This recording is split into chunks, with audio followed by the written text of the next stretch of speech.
Assalamualaikum warahmatullahi wabarakatuh.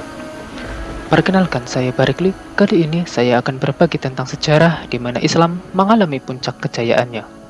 The Golden Age atau masa keemasan Islam terjadi bersamaan dengan abad kegelapan atau yang biasa dikenal sebagai The Dark Age. Pada abad tersebut, dominasi gereja sangatlah kuat, di mana berbagai permasalahan dalam segala hal diputuskan oleh Dewan Gereja, termasuk di dalamnya yang berkaitan dengan ilmu pengetahuan dan penemuan-penemuan. Apabila suatu penemuan atau ilmu pengetahuan tidak selaras dengan pemahaman gereja, maka penemuan atau ilmu tersebut tertolak dan penemunya akan dipenjara atau bahkan dihukum mati. Inilah yang menjadi penyebab kemunduran bangsa Eropa kala itu, di mana segala ilmu pengetahuan yang lahir dari pemikiran atau logika ilmiah akan dimusnahkan, termasuk temuan-temuan yang berasal dari catatan-catatan sejarah kuno. Itulah mengapa zaman ini disebut dengan abad atau era kegelapan. Meskipun begitu, bukan berarti seluruh dunia ini mengalami kegelapan. Terdapat bagian-bagian di masa itu yang tidak sepenuhnya gelap, yakni sebuah peradaban yang membentang dari Spanyol sampai ke Cina. Disitulah sinar emas dari penemuan menerangi segalanya. Peradaban apa itu? Peradaban Muslim, wahai saudaraku. Melalui para sarjana dan ilmuwan dari berbagai bidang, beberapa penemuan penting yang dikenal umat manusia saat ini sudah ditemukan saat itu. Penemuan yang menggambarkan pengetahuan di masa lalu, tetapi memiliki banyak hubungan dengan era modern sekarang, bahkan dalam segala hal. Seperti penemuan tentang penjelasan cara kerja mata manusia, dan cara memproyeksikan sebuah gambar pada permukaan yang lain melalui lubang kecil di ruangan yang gelap, yang sekarang dikenal dengan kamera obscura.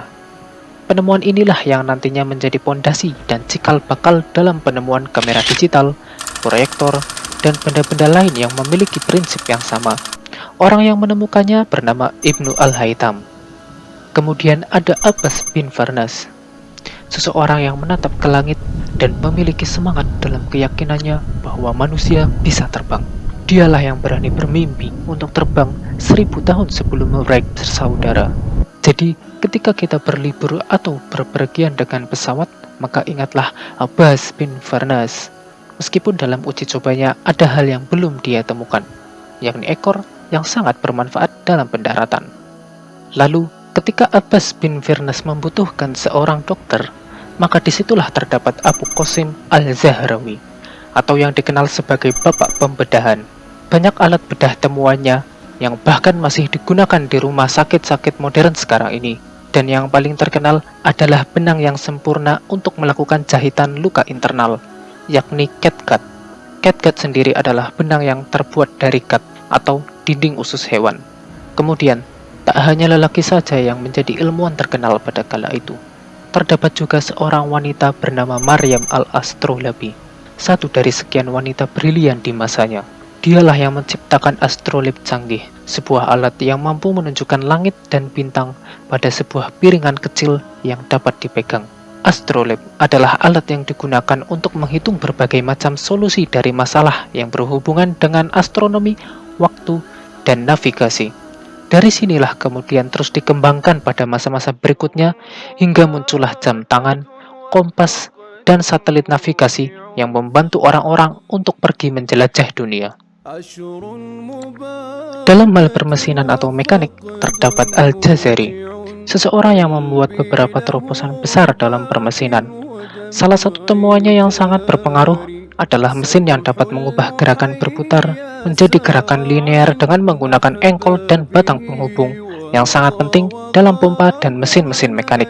Tak hanya itu, temuannya yang lebih hebat lagi adalah jam gajah legendaris, sebuah jam yang komponennya berasal dari berbagai budaya yang berbeda-beda di seluruh dunia, yakni India, Yunani, Arab, Mesir, dan bahkan China.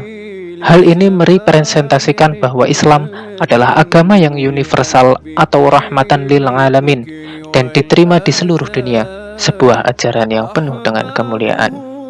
Sebenarnya, masih terdapat banyak sekali para ilmuwan dan temuan-temuannya yang lain yang belum bisa diungkapkan dalam video kali ini. Namun yang perlu diingat bahwa era kegelapan yang sering dijelaskan pada buku-buku sejarah tidaklah sepenuhnya gelap. melainkan era tersebut adalah era keemasan. Oke, sekian pada video kali ini. Terima kasih.